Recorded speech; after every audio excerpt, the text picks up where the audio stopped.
dari gunung, Gunung, pembagian gunung mana nih? ya, Palasari. Oke.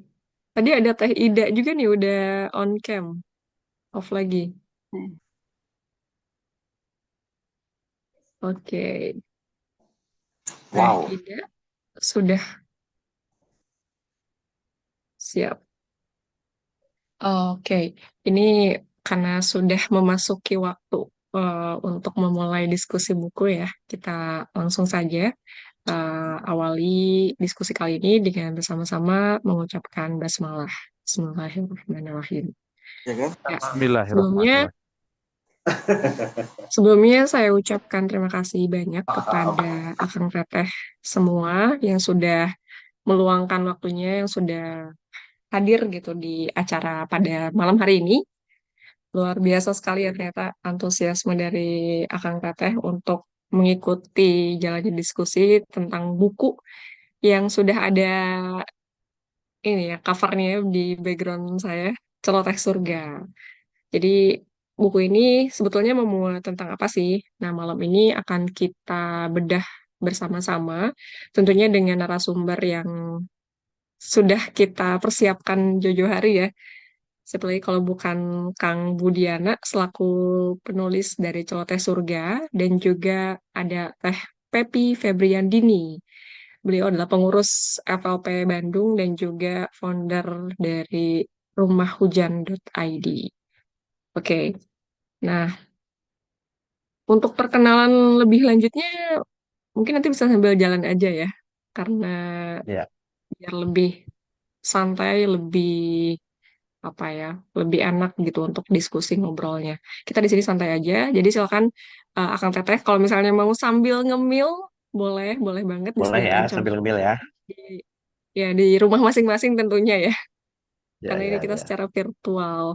Kemudian kalau misalnya nanti ada pertanyaan yang ingin disampaikan terkait dengan isi buku Celoteh Surga ataupun proses kreatifnya mungkin atau apapun, silakan untuk disampaikan pada saat nanti ya, ada sesi khusus untuk tanya jawab.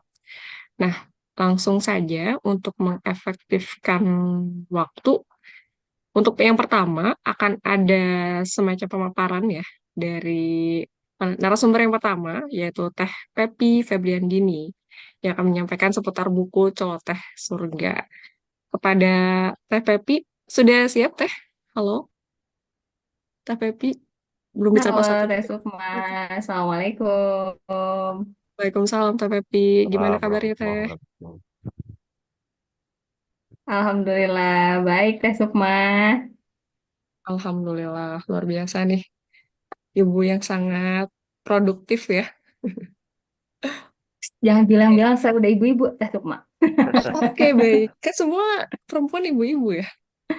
Akan dibuka pada masanya. Iya ya, Pada waktunya. iya betul betul betul betul. Tapi tidak Ibu-ibu terlihat pada seperti masanya ibu-ibu nanti. TPP ini.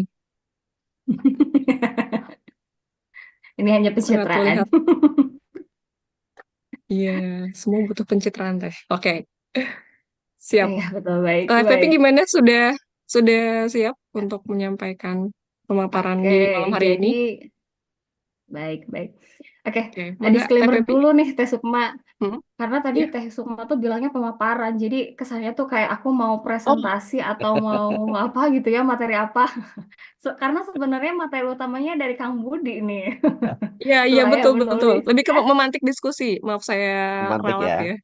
Biar Oke, Memantik diskusi. aku ini Ya, aja. betul. ya, ya. Aku sebagai istilahnya tuh yang bawa bendera kalau orang mau ini nih mau maraton kan ya, biar start gitu. Biar Betul. semangat gitu larinya gitu. Ini gimana? Nanti peserta bingung ini gimana? Ini bedah buku atau lari ini gitu. Itu apa analogi ya istilahnya ya gitu. Gitu ya. Iya, Jadi iya, iya. Silakan karena sebagai tadi pemantik diskusi ya.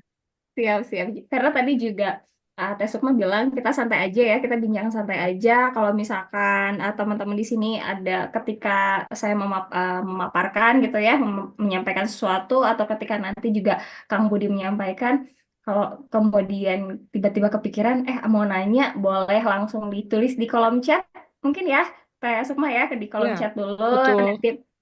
bisa kita bahas atau pas nanti ada sesi tes apa tanya jawab kan ya Teh Sukma ya. Ya, betul. Nanti ada sesi tanya Oke. jawab untuk peserta. Nanti nanti atau pas sesi tanya jawab gitu ya, nanti boleh langsung mau nanya langsung, boleh nanti sambil on cam gitu ya, boleh sambil open mic juga gitu. Tapi kalau misalnya ini takut keburu lupa, nah boleh disimpan di chat dulu gitu ya, ditulis di kolom chat dulu, nanti insya Allah kita bahas juga. Gitu. Oke. Oke. Jadi tentang buku Celoteh Surga ini nih. Kalau aku mau nanya dulu deh Teh Sukma ya.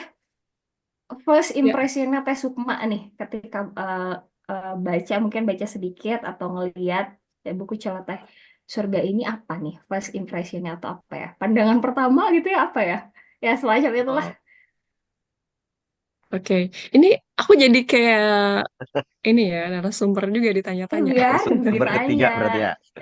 Sumber Sumber ketiga. ketiga. Di sini, Biar oke. seru, biar Iya, seru. nanti mungkin bisa ditanyakan juga. Seru-seru rame. Barangkali peserta peserta yang hadir di sini juga ada yang udah baca nih selain Mungkin ada kita, yang udah Teh baca ya. Pepi. Iya, boleh. Tuh ada Kang Boleh, Barli tuh boleh yang udah pegang banget. bukunya, yang lagi pegang buku. Itu Iya ya. pencitraan juga nih Kang Barli nih. Nah, sambil Teh Sukma menyampaikan first Oke. impression ya, Mhm. gitu ya. Nanti, nah teman-teman juga boleh nih. Tadi kan ada yang katanya udah pernah baca juga gitu bukunya. Nah, apa sih gitu yang kepikiran ketika membaca dari judulnya aja Celoteh Surga itu apa sih yang pertama kali kepikiran gitu di benak teman-teman atau yang ketika baca sedikit apa ya apa yang teman-teman rasakan gitu ya sama buku ini yang sudah dibaca gitu. Teh Sukma dulu Hmm. deh, nanti udah itu aku. Oke, Gitu. siap. Ya, kalau first impression ya, kesan pertama dari membaca buku Celoteh Mm-mm. Surga ini Itu satu pertama. eh, terharu sih sebetulnya karena aku udah pernah menyampaikan juga sebelumnya di story Instagram kalau nggak salah terkait dengan isi buku ini dan Mhm, memang mhm, ceritanya tuh menyentuh mhm, gitu ya. Uh, Walaupun memang tidak pernah mengalami itu secara langsung gitu, ya belum belum berkeluarga juga jadi tidak tahu kan gimana pengalaman mhm, uh, mengasuh anak, apalagi ini anak dengan mhm, kondisi yang memang spesial bisa dibilang seperti itu. Jadi sangat tersentuh dengan itu cara dari Kang Budiana karena ini kan kisah nyata ya, tersentuh betul dengan betul. cara Kang Budiana dan juga istri pokoknya sekeluarga Mhm, apa namanya mengasuh lah gitu mhm. anak yang memang spesial seperti itu.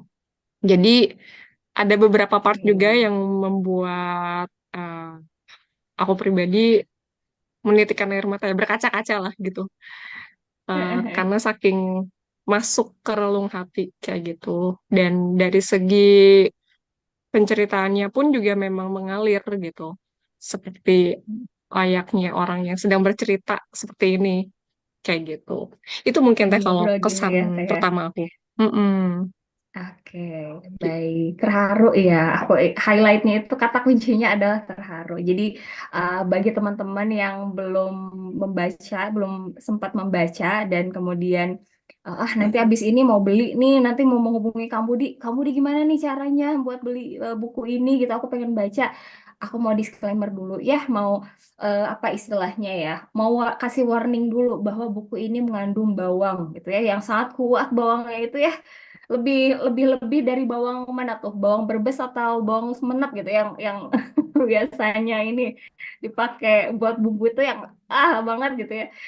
Jadi benar teman-teman seperti yang disampaikan oleh Teh Sukma tadi gitu ya, it happens to me too gitu ya. Apalagi saya sudah berkeluarga, sudah punya anak ya, sedikit banyak relate gitu ya, bisa apa istilahnya itu, iya ya, kerasa juga gitu momen-momen saat mendampingi anak tuh seperti ini ya, meskipun anak saya masih kecil, pada kecil-kecil gitu ya, tapi setidaknya bisa sedikit banyak merasakan apa yang dirasakan oleh Kang Budi dan juga Bunda Evi, bundanya Aiman ini gitu. Jadi nah teman-teman, aku nggak akan spill banyak di sini gitu ya, karena memang waktu yang dikasih Teh Sukma juga nggak banyak gitu ya di malam hari ini. Nah, aku mau sedikit cerita aja tentang apa yang apa impression aku atau kesan aku ketika membaca buku ini gitu ya. Ada sebetulnya kalau kalau jujur gitu ya, ini jujur ini juga salah satu yang menjadi pelajaran juga yang bisa kita ambil gitu dari Mas Aiman ini, tokoh utama dari Celoteh Surga yang adalah ini tokoh nyata gitu ya. Jadi bukan fiktif teman-teman, ini adalah uh, ketika dibilang based on true story, ini memang true story gitu. Jadi bukan based on true story lagi, tapi ini adalah true story. Ini cerita nyata, kisah nyata keluarganya Kang Budi. Itu Kang Budi bersama istrinya Teh Devi, Evi ya, Teh Evi dan juga 4 anaknya gitu. Dan yang menjadi main karakternya ini adalah Mas Aiman gitu, putra sulung dari Kang Budi yang punya kelebihan, punya keistimewaan yang luar biasa sehingga ini saya yakin kemudian yang menjadi inspirasi Kang Budi ya untuk menuangkannya dalam sebuah judul Celoteh Surga gitu. Kenapa namanya kemudian Celoteh Surga? Nah, nanti bisa disampaikan secara detailnya. Aku hanya menebak-nebak ini sebagai pembaca dan yang menikmati cerita-ceritanya, cerita demi cerita gitu ya. Kenapa kemudian ya, emang cocok banget gitu ya ini buku ini dikasih judul Celoteh Surga karena seperti yang disampaikan oleh Kang Budi di bukunya ini juga bahwa kelebihan-kelebihan keistimewaan-keistimewaan dari Mas Aiman ini adalah insya Allah kelak nantinya yang akan menjadi bekal yang akan mengantarkan keluarga ini gitu ya ke surganya Allah kelak insya Allah gitu. Dan kenapa mungkin dipilih nama celoteh? Ya karena apa namanya ya apa-apa yang disampaikan oleh Mas Aiman tuh apa unik banget gitu. Dan kadang kita oh kok bisa sih Mas Aiman bilang kayak gitu gitu. Padahal mungkin artinya bisa saja beda gitu. Ternyata kayak misalkan ada contoh di satu bagian eh Mas Aiman tuh bilang you kiss me kalau nggak salah ya kamu dia you kiss me apaan sih Mas gitu ya ada adiknya ada adik perempuannya namanya Farhah sampai diprotes gitu kok bilang you kiss me nggak boleh tahu kan langsung kita sebagai orang yang tahu you kiss me itu kan kamu kamu cium aku gitu ih apaan gitu ternyata yang disampaikan oleh Mas Aiman itu adalah excuse me permisi gitu tapi apa ya sespontan itu gitu Mas Aiman dan ya, nggak apa-apa, aku pede aja gitu. Aku mendengar itu dari guest house karena kalau nggak salah waktu em, di KBB ya, kamu dia waktu tinggal di sana dekat Ya, sama guest house ya, ada guest banyak house mungkin ya. ada wisatawan yang dari luar negeri mungkin bercakap-cakap, berbincang dan menggunakan bahasa Inggris. Mas Aiman mendengar, oh ternyata itu tuh artinya ini gitu. Dan saya melihat bahwa dari apa dari banyaknya tantangan yang dihadapi oleh Mas Aiman ini uh, kelebihan yang bisa jadi kita tidak sadari adalah ini terkait bahasanya Mas Aiman gitu kan Mas Aiman ini Campudi sekeluarga ini kan apa tinggalnya itu luar biasa ya pindah-pindah gitu dari Sulawesi gitu kemudian ke Jakarta kemudian akhirnya ke Bandung gitu itu kan ada Mas Aiman tuh bisa menyerap bahasa-bahasa yang ada di sana ketika masih di Sulawesi katanya bahasanya kata orang lokal di sana warga warga asli sana bahasanya bagus ya kemudian ya gitu di apa diapresiasi seperti itu ketika di Bandung pun eh, sama orang Sundanya bibinya kalau nggak salah asli Sunda ya yang apa yang membantu di rumah siapa ya namanya Bi Ali gitu ya nggak salah Ya, dipuji ya. juga bahasa Sundanya halus jadi dari em, apa kemampuan-kemampuan lain yang mungkin terbatas gitu ya dari Mas Aiman ini yang bisa jadi setiap harinya dia struggling menantang sekali tapi untuk bahasa dia cukup bagus gitu ya belajarnya dia dia eh, melihat orang-orang di sekitarnya menggunakan bahasa tersebut kemudian dia pahami dengan sekemampuannya dia kemudian dia apa ya ya di di praktekkan juga gitu sih bahasanya dipakai juga dan ternyata memang bagus jadi sense, karena memang bahasa itu kalau kita ngomongin bahasa ada sense of apa ya, mungkin kalau di Jawa kan ada kromo ya, Kang Budi ya, kromo, inggil, ada level-levelingnya gitu ya untuk bahasa-bahasa halusnya. Sunda pun sama gitu. Kemudian yang di Sulawesi, di bahasa Sulawesi juga pasti ada.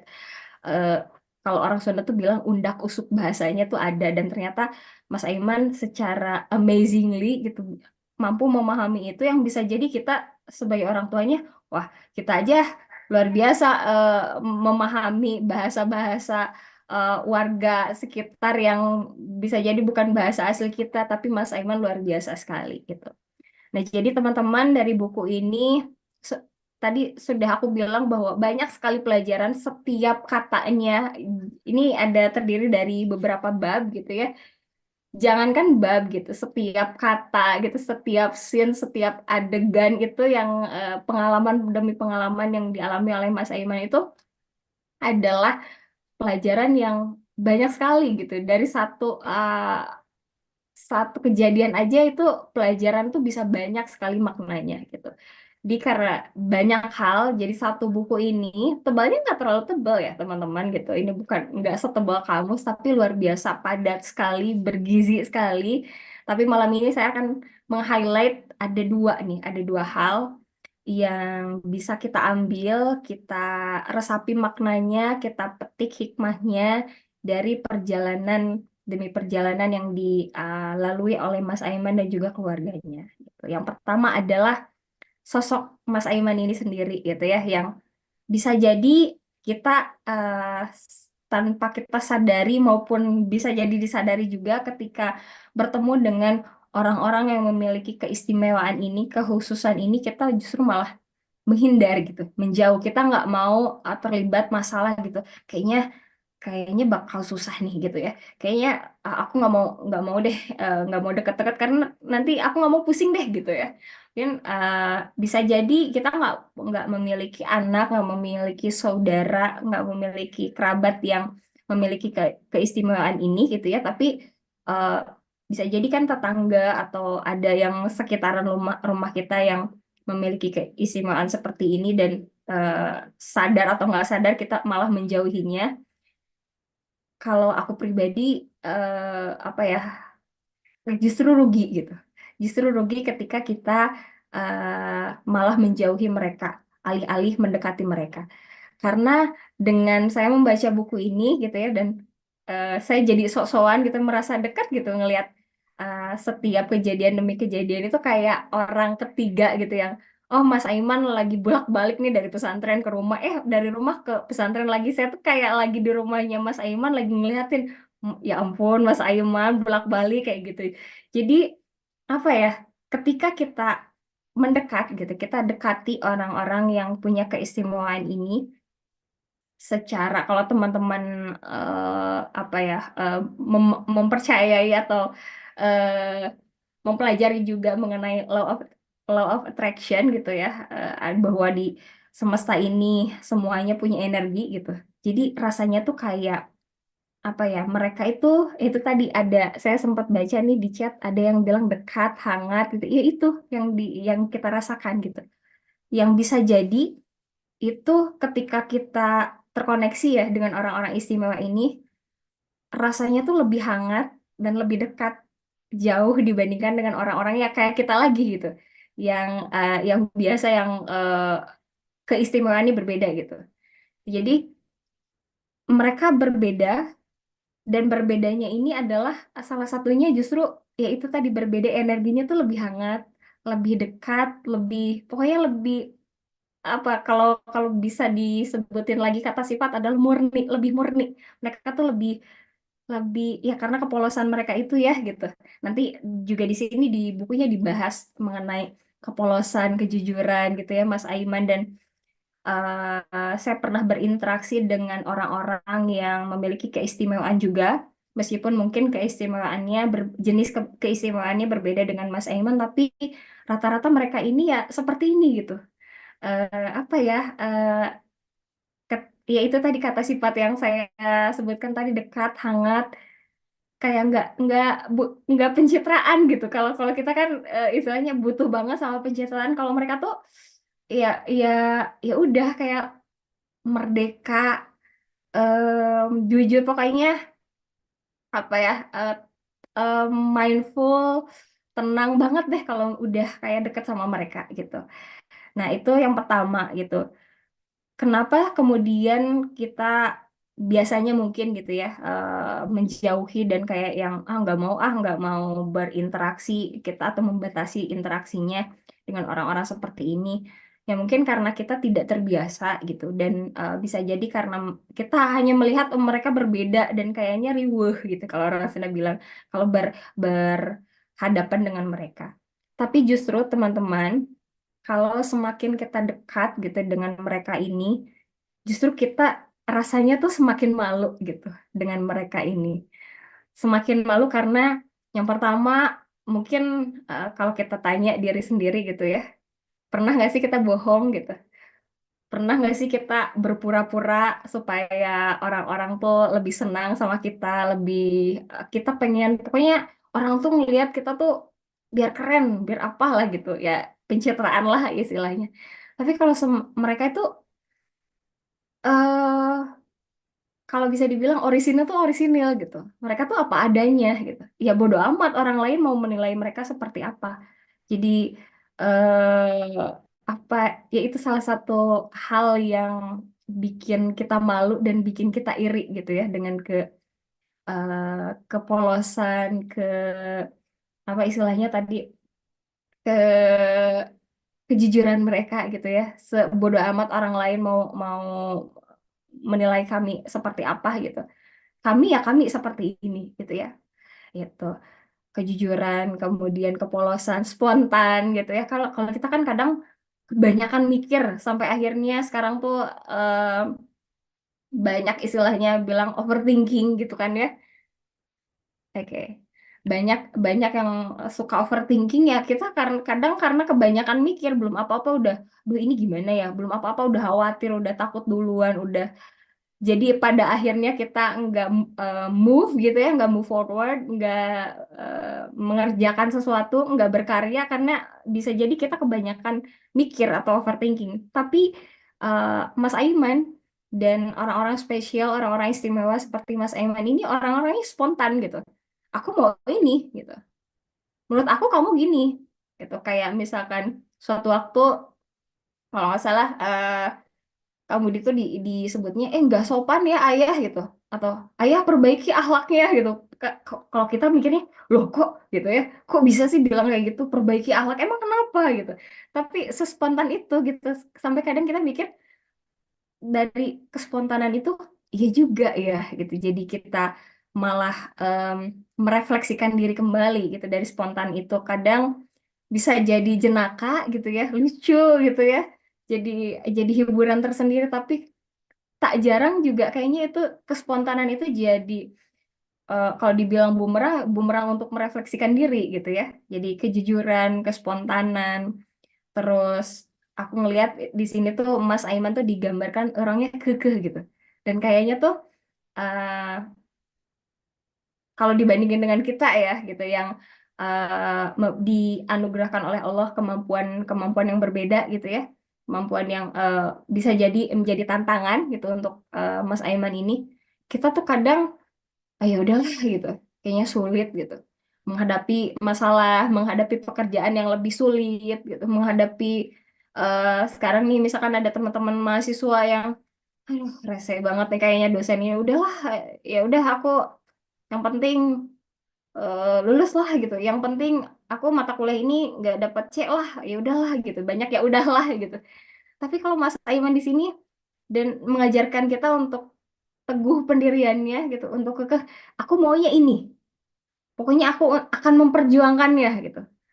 Kayak misalkan kalau di buku ini digambarkan ada banyak sih sebetulnya, tapi aku ambil satu, izin ambil satu aja. Nanti teman-teman ini harus, makanya harus baca semuanya gitu, biar biar apa, biar lengkap gitu gitu, pelajarannya lengkap. Kalau yang aku kasih sama nanti kamu dikasih di sini hanya trailernya aja nih kalau film gitu.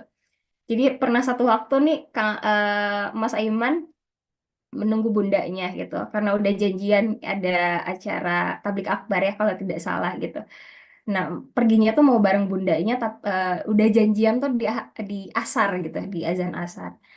Nah, tapi kemudian karena ada pekerjaannya, ternyata pekerjaan bundanya ini tidak memungkinkan beliau untuk pulang tepat waktu gitu ya. Jadi kalau tidak salah pulang-pulang tuh maghrib gitu ya. Nanti kalau misalkan saya ada salah penyampaian, nanti bisa diklarifikasi kembali oleh Kak Budi ini. Jadi tapi kekeh gitu ya. Kalau kita tuh udah, aduh bete amat sih Bunda, lama amat kan, janjiannya asar, pokoknya nggak mau tahu gitu alasan apapun, Bunda tuh udah janjinya sama aku tuh asar gitu. Ya udahlah, aku bete, udah kita nggak jadi aja lah perginya, Bunda sih lama gitu. Bisa jadi kita kan seperti itu ya gitu, gampang bete gitu ya, kalau orang Sunda tuh bilang pundungan gitu. Dan akhirnya tidak goyah lah gitu, eh, apa pendirian kita yang tadinya kita udah semangat ini, padahal acaranya bagus gitu ya, tablik akbar, acara yang positif, tapi karena udah keburu bete duluan gitu, dan perasaan-perasaan negatifnya tidak bisa kita kelola dengan baik, akhirnya ya udahlah gitu, udah aku bete duluan lah gitu, udahlah, hancurlah pendirian kita gitu. Tapi kalau Mas Aiman tuh kekeh gitu, meskipun loh kok udah asar, mungkin ada perasaan kecewa, ada perasaan sedihnya juga di situ ketika nunggu bundanya, asarnya udah lewat dan sampai akhirnya maghrib, tapi kekeh gitu, tetap nunggu gitu di lu nunggu bundanya pulang ini gitu, deh sampai akhirnya bundanya pulang. Mungkin kebayang ya, rasa juga sebagai sesama ibu gitu ya, ketika kita sudah berjanji pada anak, ternyata ada satu hal yang kemudian kita tidak bisa menepati janji tersebut tepat waktu gitu. Oh, rasa bersalahnya tuh luar biasa. Tapi Mas Aiman tetap ya udah, kita tetap pergi kan gitu. Jadi masih kekeh gitu, masih masih kuat gitu ya pendiriannya. Dan satu hal lagi dari kejadian itu, kita juga belajar memaafkan. Karena apa teman-teman? Ketika bundanya pulang, kalau saya mungkin ya memposisikan diri sebagai anaknya Bunda Evi, udah pasang muka jutek duluan gitu ya. Bunda kok lama amat sih gitu. Aku tuh udah nungguin bla bla bla, udah nyerocos aja mungkin ya, apalagi karena saya perempuan gitu ya. Oh pokoknya aku udah bete, udah nggak jadi aja misalkan gitu. Tapi Mas Aiman ini teman-teman udah nunggu ketika bundanya pulang memeluk gitu, maaf ya Mas gitu dan lain sebagainya. Mas Aiman, ah alhamdulillah Bunda pulang, justru malah seneng gitu. Nggak ada tuh kayak yang bete gitu, nggak ada tuh yang kesel ke bundanya, menuntut gitu ya, protes, aku tuh udah nunggu lama bla bla bla bla, nggak ada ya kayaknya tuh kayak gitu. Jadi udah langsung kayak yang tadinya apa ada rasa kecemasan juga, takut nggak jadi mungkin ya, tapi itu tuh udah kayak berbalik 180 derajat, jadi happy aja gitu. Karena Bunda udah pulang dan kita berangkat. Kegigihan, ke apa, kekekehan gitu ya kalau orang Sunda bilang, teguh pendiriannya, dan eh, yang itu tuh yang mengharukan tuh ketika Mas Aiman itu, di sini memang tidak disebutkan, tidak digambarkan Mas Aiman memaafkan bundanya, tapi dari sederhananya sikapnya Mas Aiman yang langsung berubah senang, happy ketika lihat bundanya pulang, dan langsung semangat untuk pergi menuju tempat takbir akbar itu bersama bundanya, itu kan menggambarkan bahwa Mas Aiman tuh pemaaf banget gitu ya. Jadi malu sendiri gitu ya. Jadi ketika baca ini, Teh Sukma, selain terharu, saya tuh kayak yang malu banget gitu. Ih, malu banget sama Mas Aiman, kok Mas Aiman bisa kayak gini banget, sementara aduh saya mah gitu kan masih udah pokoknya, jadi apa ya, ini tuh bukan bukan buku tentang tausiah Ustadz gitu ya, tapi malah justru bikin saya muhasabah berkali-kali begitu. Setiap lembar, setiap halamannya itu kayak, yuk Pep, refleksi yuk, kamu tuh kayak gini loh, ini lihat Mas Aiman tuh gini gini gini gitu ya. Jadi banyak sekali teman-teman hal yang bisa kita ambil pelajaran dari sifat-sifatnya Mas Aiman gitu ya. Dan tentu Mas Aiman bisa menjadi Mas Aiman seperti sekarang ini eh, tidak lepas dari dukungan keluarganya, keluarga kecilnya dan juga keluarga besarnya tentu saja, dari Kang Budi, dari Bunda Evi gitu ya, dari Mbak Evi, luar biasa sekali mendampingi Mas Aiman dan juga adik-adiknya. Jadi Mas Aiman memang tokoh utama di buku ini, tapi eh, adik-adiknya juga tokoh utama. Loh gimana ini ya? Dalam buku itu kan kalau ada tokoh utama ya satu aja gitu. Yang lainnya meskipun peranannya penting, tetap aja nggak bisa disebut tokoh utama. Tapi saya berani bilang adik-adiknya juga tokoh utama. Kok bisa? Makanya baca itu ya, baca bukunya karena di sana teman-teman akan mendapatkan bagaimana obrolan-obrolan antara adik-adiknya Mas Aiman dengan Mas Aiman. Kemudian ketika Kang Budi dan Mbak Devi ini menghadapi apa ya, kecemburuan-kecemburuan adiknya Mas Aiman karena meng- apa judulnya indah teman-teman, Celoteh Surga, tapi tentunya prosesnya tidak seindah telenovela gitu kan ya. Ada proses yang tentunya ada lika-likunya, ada kayak kalau jalan tuh ada yang mulus, ada yang banyak batuannya gitu. Itu juga perjalanan yang saya yakin yang dilalui oleh Kang Budi sekeluarga gitu ya. Dan eh, tadi tadi ketika ngobrol sama Kang Budi tuh humble banget. Ini saya masih proses, ya Allah, Kang Budi ini udah banyak banget gitu ya pelajaran yang bisa saya ambil dan teman-teman pembaca lain yang yang bisa ambil.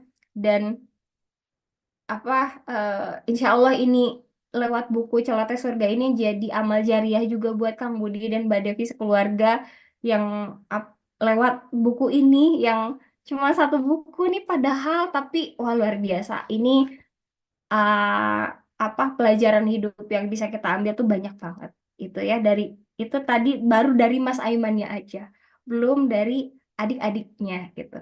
Dan yang saya highlight yang kedua adalah karena saya sudah menjadi orang tua gitu ya, jadi tentu saya akan mengambil perspektifnya tentu sebagai orang tua gitu ya.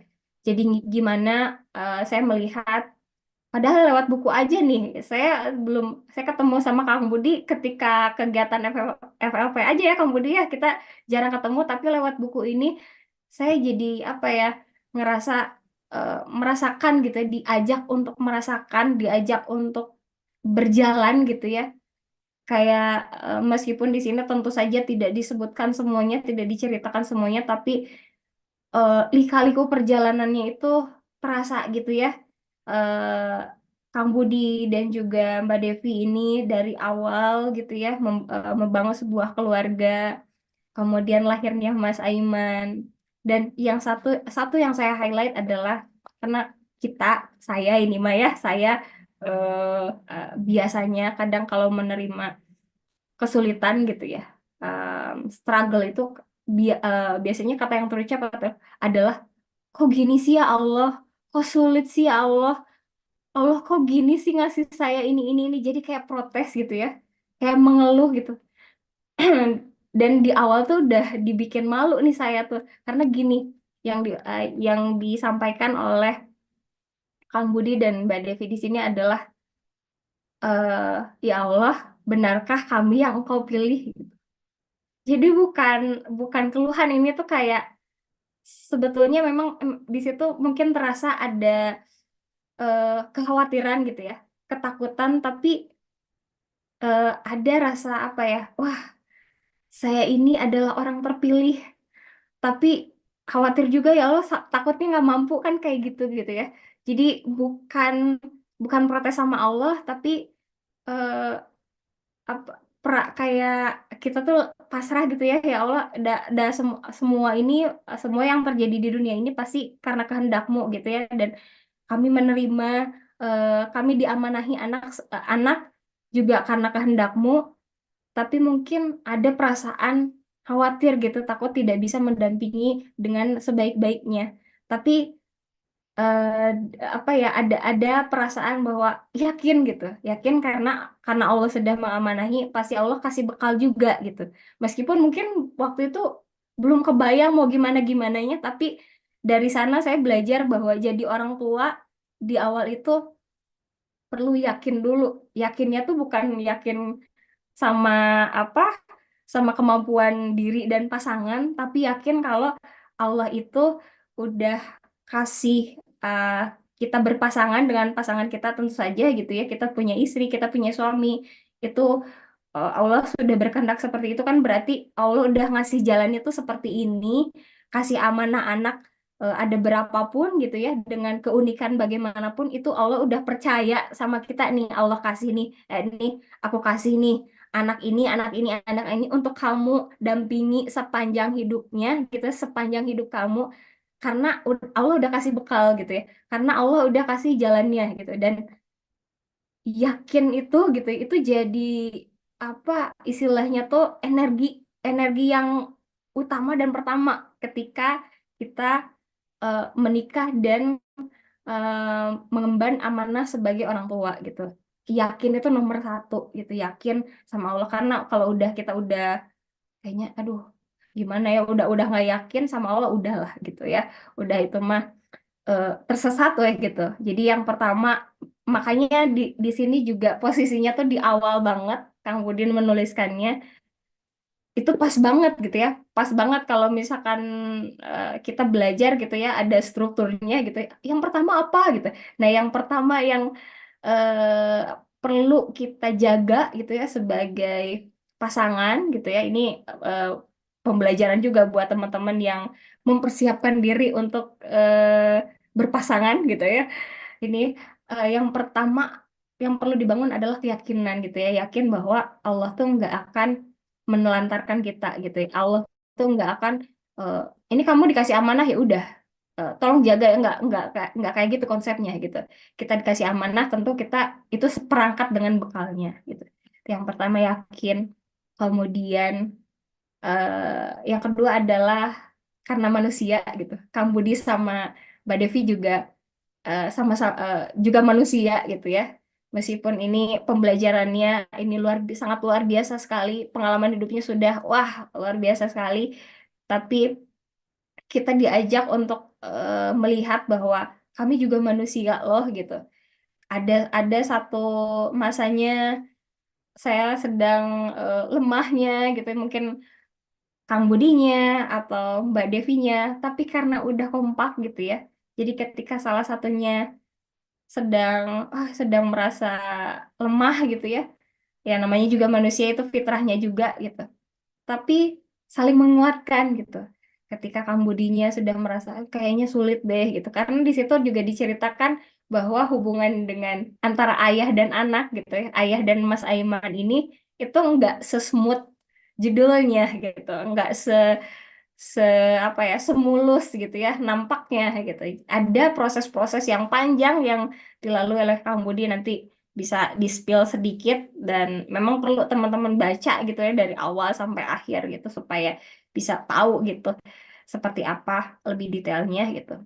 Jadi saling menguatkan antara pasangan. Jadi teman-teman gitu ya yang sedang berikhtiar bertemu dengan jodohnya ini ya, berpasangan. Ini mungkin apa pelajaran yang kita ambil dari buku Celoteh Surga juga, bahwa ya oke memang berpasangan ada masa-masa romantis dan lain sebagainya, tapi teman-teman juga perlu ingat kita perlu kuatkan juga gitu ya segala sesuatunya untuk apa? Untuk ya karena pernikahan ini kan ibadah yang paling lama gitu ya, yang terpanjang, yang sepanjang hidup kita, pernikahan adalah ibadah yang terpanjang gitu. Jadi perlu persiapannya pun banyak banget gitu. Salah satunya kita perlu kuat kuat ilmu, kuat psikis kita. Untuk apa? Karena suatu saat mungkin kita lemah gitu ya.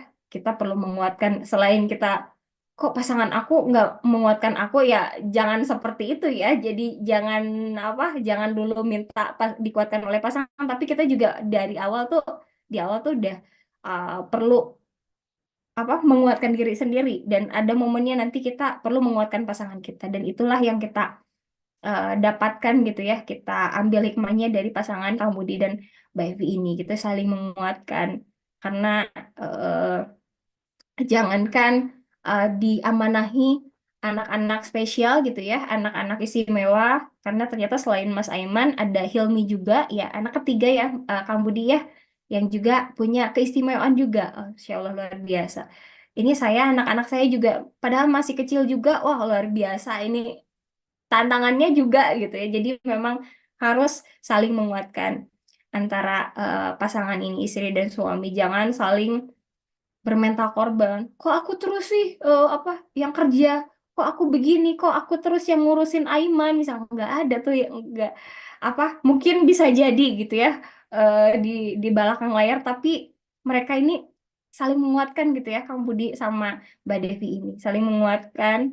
Kemudian yang saya highlight lagi pelajaran sebagai orang tua gitu ya. Mungkin teman-teman ada yang eh, merasa belum relate, tapi ini adalah eh, bukan sebuah ya, banyak banyak pelajaran yang berharga gitu.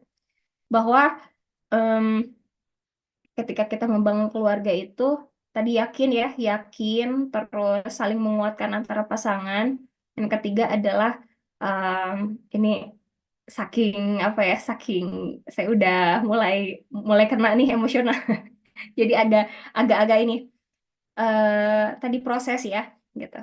Eh, Saling menguatkan dan kita perlu ingat bahwa pernikahan kita dengan pasangan, kita dengan anak-anak itu adalah sebuah proses yang perlu kita syukuri, perlu kita nikmati, perlu kita terima. Gitu. Syukuri, syukuri, terima dan nikmati. Seperti halnya yang dilakukan oleh Kang Budi, Mbak Devi sekeluarga. Mereka syukuri, terima kasih ya Allah gitu ya. Kehadiran Mas Aiman ini adalah surganya kami gitu. Insya Allah ya, disyukuri, kami menerima gitu. Kalau nggak nerima, nggak mungkin gitu ya Mas Aiman menjadi Mas Aiman seperti sekarang gitu. Kita terima karena eh, kalau kita refleksi gitu ya, refleksi nanti teman-teman abis diskusi ini coba deh refleksi diri. Pernah nggak ada satu momen di mana teman-teman tuh ngerasa Allah tuh nggak adil gitu, atau teman-teman ngerasa aku nggak terima gitu ya. Padahal aku tuh nggak layak gitu ya mendapatkan misal musibah ini, aku mendapatkan ujian ini gitu. Atau teman-teman merasa kesel aja gitu. Ada perasaan nggak mau nerima. Nah, di situ ketika kita sudah nanti masuk ke fase pernikahan, fase berkeluarga, penerimaan atau acceptance ini betul-betul perlu diasah gitu ya. Karena kalau tidak menerima, kita nggak akan bisa memberikan pelayanan terbaik kepada keluarga kita gitu. Tidak bisa apa sebagai orang tua gitu, kita orang tua kan dituntut untuk bisa hadir gitu ya, hadir utuh gitu, menemani, mendampingi, mengasuh, mendidik gitu anak-anak kita. Nah, kalau kitanya nggak acceptance itu kita akan sulit membuat diri kita hadir gitu. Hadir tuh kayak gimana sih Teh Pepi? Eh, saya misalkan teman-teman di sini mungkin ada yang freelancer gitu ya, kebanyakan kerjaannya apa di rumah gitu, work from home. Saya kayaknya nanti kalau misalkan jadi ibu atau jadi ayah, kayaknya saya bisa hadir terus nih, banyak kan hadir. Nah, eh, bedanya hadir dengan ada itu ada perbedaan teman-teman. Jadi bisa jadi teman-teman ada fisiknya, tapi karena konsentrasi teman-teman ke kerjaan, ke bisnis misalkan, jadi perhatiannya kurang ke anak-anak atau ke pasangan itu ya berarti kehadirannya kurang gitu ya. Kalau kalau kalau di kampus itu di kelas kita kan kehadiran cuma cukup fisiknya aja, oh kelihatan sama dosennya itu termasuk hadir. Nah, kalau sama keluarga, sama pasangan, sama anak-anak itu hadir itu betul-betul kita perhatian tuh terpusat ke mereka gitu. Dan itu salah satu pelajaran juga yang bisa kita ambil gitu ya dari Celoteh Surga ini karena itu juga yang diperjuangkan gitu ya oleh Kang Budi itu hadir utuh itu untuk Mas Aiman dan juga nanti hadir untuk adik-adiknya gitu. Dan ini seperti sederhana gitu ya kata hadir ini, tapi teman-teman percayalah ketika nanti teman-teman menikah, teman-teman punya anak itu hmm, apa ya hadir, memposisikan diri untuk hadir tuh wah. Pokoknya nanti teman-teman rasakan sendiri. Atau mudahnya ini ketika teman-teman punya bestie nih gitu ya. Ini buat teman-teman yang udah menikah, udah punya anak mungkin bisa relate gitu. Atau teman-teman yang belum menikah mungkin punya bestie. Kita lagi ngobrol nih gitu di satu kafe atau satu tempat. Teman kita tuh si Besti ini lagi curhat gitu. Terus kita malah sibuk sama HP-nya. Iya, iya, iya, ya, cuma gitu doang. Tuh teman kita tuh nggak akan ngerasakan kehadiran kita. Apa sih lo gitu? Lu ada di depan gue tapi malah sama HP. Udah ngomong aja lo sama HP. Jadi ngerasa kita tidak akan merasakan kehadiran kita. Seperti itu juga lah gitu ya. Keluarga kita nanti, pasangan kita, anak-anak kita. Jadi membangun keluarga itu dari celoteh surga ini saya diingatkan kembali untuk yakin, yakin sama Allah, yakin, yakin aja dulu meskipun kalau kita mainannya logika gitu, nggak akan kepikiran gitu, nggak akan sampean gitu, kayaknya nggak akan mungkin. Ya udah yakin aja dulu gitu, Bismillah gitu. Kemudian yang kedua itu tadi ya saling menguatkan dengan pasangan karena teman-teman kata pakar parenting katanya eh, anak-anak yang berhasil, anak-anak yang bahagia itu sumber awalnya atau akarnya adalah pasangan yang suami istri atau ayah ibunya yang bahagia dan harmonis. Itu tuh ternyata bukan kata, kalau orang Sunda tuh bilangnya cenah gitu ya. Bukan bukan katanya aja, tapi emang betul gitu ya. Saya amini seperti itu gitu. Saya melihat beberapa pasangan, melihat keluarga yang sudah punya anak-anak yang dewasa gitu ya, sudah punya cucu. Memang terlihat gitu. Mana mana keluarga yang anak-anaknya berhasil dan terlihat oh memang suami istrinya harmonis. Terlihat. Terus kemudian apa? Proses ya perjuangan gitu, setiap keluarga memiliki perjuangannya masing-masing dan itu sangat perlu kita syukuri, terima dan nikmati. Nikmatinya gimana, Teh Pepi? Apakah nikmatinya harus healing terus gitu ya, setiap weekend kita sama istri sama suami sama anak-anak jalan-jalan kemana gitu ya?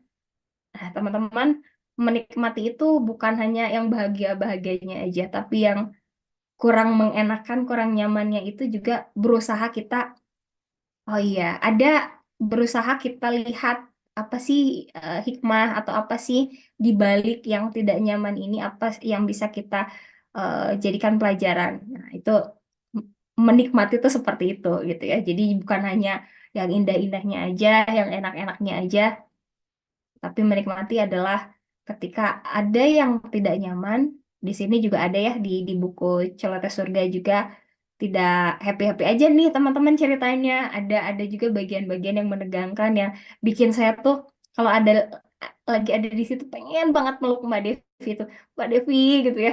Aduh pengen peluk lagi, misalkan lagi Mbak Devinya lagi di kamar. Aduh pengen banget, kalau orang Sunda tuh bilang ngegabruk gitu ya. Pokoknya memeluk dengan segera gitu. Nah, kayak gitu. Jadi itu aja mungkin ya Teh Sukma. Ini saya kelebihan nggak ya? Ini saking saking serunya bukunya, serunya itu bukan seru kayak apa buku-buku petualangan gitu ya, fantasy kayak Harry Potter atau Eragon atau apa gitu ya. Tapi ini serunya tuh seru yang menampar-nampar diri saya gitu. Jadi pengen apa ya? eh, Pengen memperbaiki diri, membenahi diri supaya nggak malu gitu ya. Kalau nanti suatu waktu ketemu Mas Aimannya langsung, saya sudah, Mas Aiman, saya sudah menjadi lebih baik dari yang dulu. Alhamdulillah berkat berkat apa wasilahnya dari pelajaran-pelajarannya dari Mas Aiman gitu. Masya Allah, luar biasa sekali. Teh Sukmanya kemana ini? Ini jangan-jangan ngambil tisu nih Teh Sukma sambil baca-baca lagi bukunya. Ini saya dari tadi menahan ini supaya tidak ini ya, supaya Cuma ada ya. Oh, tidak ada, oke ada. sih. Udah. Hadir, Eh, hadir, saya hadir. saya kembalikan lagi Bang. nih ke Teh Sukma soalnya kalau semakin lanjut nanti saya semakin larut nih Teh Sukma. Aduh, bahaya ini Oke, bahaya. siap, Teteh. Hatur nuhun pisan, Teh Pepi, atas pantikan diskusinya ya untuk malam hari ini. Luar biasa tadi. Sangat banyak sekali yang bisa kita highlight ya dari yang sudah disampaikan oleh Teh Pepi. Dan tentunya ini juga bikin teman-teman akan teteh penasaran ya terkait sebetulnya bukunya tuh bahas apa sih gitu dan gimana cerita dari Mas Aiman gitu sebagai tokoh tokoh utama di buku Celoteh Surga ini kayak gitu. Jadi kalau misalnya teman-teman ada yang mau ditanyakan nih terkait yang sudah disampaikan oleh Kak Pepi, silakan. Boleh banget untuk menyampaikan pertanyaannya. Kita modenya santai aja ya. Kalau misalnya mau langsung nanya ke narasumber Boleh, ini nih, ke Teh Narasumber boleh, pertama Pepi, boleh. boleh, boleh, ya boleh. Oh iya, Teh Pepi satu atau lagi. mungkin ke hmm, Ada kelewat nih, Teh Sukma. Jadi aku tuh apa tuh? emang kalau buku, katanya buku itu nggak boleh eh, judge a book by its cover katanya ya. Jangan Heeh, apa menilai buku dari covernya. Tapi aku tipe orang betul. yang kalau kalau menilai buku tuh yang pertama adalah covernya gitu. Dan ternyata Oh, ketika aku kepoin gitu ya, aku lihat karena setelah cover gitu ya, aku selalu baca hmm, ininya nih, identitas bukunya gitu. Dan ternyata aku menemukan di sini desain sampulnya itu ada nama Farhah Solihah. Ini tuh oh, adik ternyata siapa tuh? ketika ketika aku konfirmasi ternyata adiknya Hmm. Mas Aiman ya. Kemudian ya, bener ya, Ya, Oh, bahkan ya. aku. iya, iya, Dan iya. ternyata memang Mbak Farah ini emang suka nih sama ilustrasi, gambar-gambar, fotografi gitu, Masya Allah. Jadi memang mendukung sekali ya adik-adiknya. Oh, emang Mas Aiman nih beruntung sekali berada di, emang gak salah gitu ya, Allah itu ngasih amanah gitu. Mas Aiman sangat Hmm. beruntung punya keluarga yang wah suportif sekali nih, Kang Budi, Mbak Devi, dan adik-adiknya ada Mbak Farha, ada Hilmi dan Bian, luar biasa sekali. Masya Allah. Iya, betul banget. Baik. Jadi memang Ya. di sini sebetulnya bukan hanya menceritakan sosok dari Mas Aiman itu sendiri ya, Teh Pepi. Ada juga peran-peran dari adik-adiknya Mas Aiman gitu yang subhanallah kalau baca ini tuh sebetulnya ya salah satu pemantik keharuan itu datangnya dari mereka-mereka juga gitu. Adik-adiknya Mas Aiman gitu. Dengan segala tingkah polahnya ya, kejenakaan anak-anak pada masa itu. Kalau sekarang kan udah pada gede-gede mungkin ya, adik-adiknya Mas Iya. Aiman dan Aimannya Hmm. juga, Mas Aimannya juga. Oke, eh, baik selanjutnya nih untuk em, pemaparan ya. Ini isinya nih. Kita akan membedah Cerita lebih ya. dalam lagi tentang isi bukunya, isi buku Insya Tulis Allah. Surga tentang apa yang akan disampaikan langsung Ya, oleh sang penulis, yaitu Kang Budiana. Oke, Kang Budiana sudah siap siap. Insya untuk Allah siap. menyampaikan. Silakan. Mangga, Kang Budiana. Baik.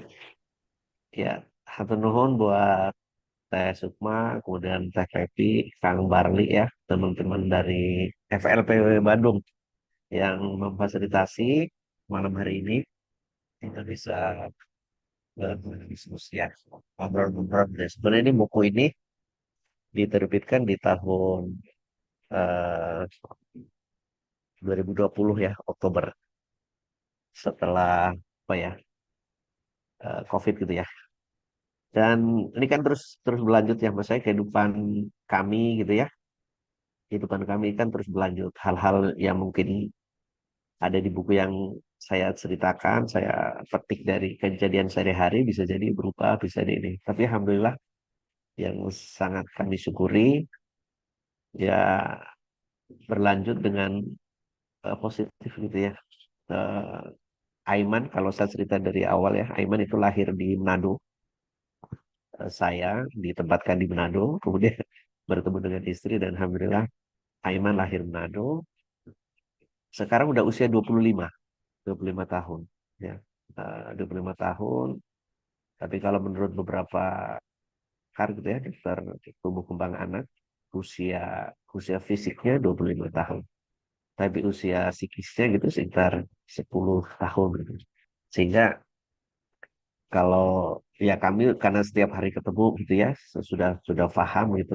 Teman-temannya, teman-teman anak SD, kalau Bapak Ibu lihat Aiman besar ya, 100 kilo, 100 kilo Aiman. Jadi banyak sih orang-orang yang ngelihat aneh gitu ya, ngelihat aneh. Kan kalau misalnya anak-anak yang berkebutuhan khusus dilihat dari fisiknya saja agak nggak ini ya.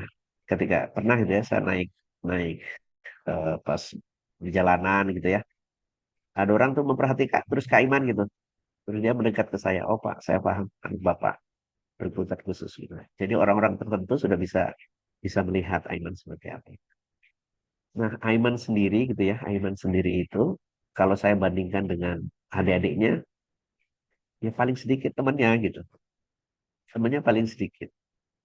Sehingga ketika tadi yang disampaikan TPP ada demo, judulnya mendemo Aiman.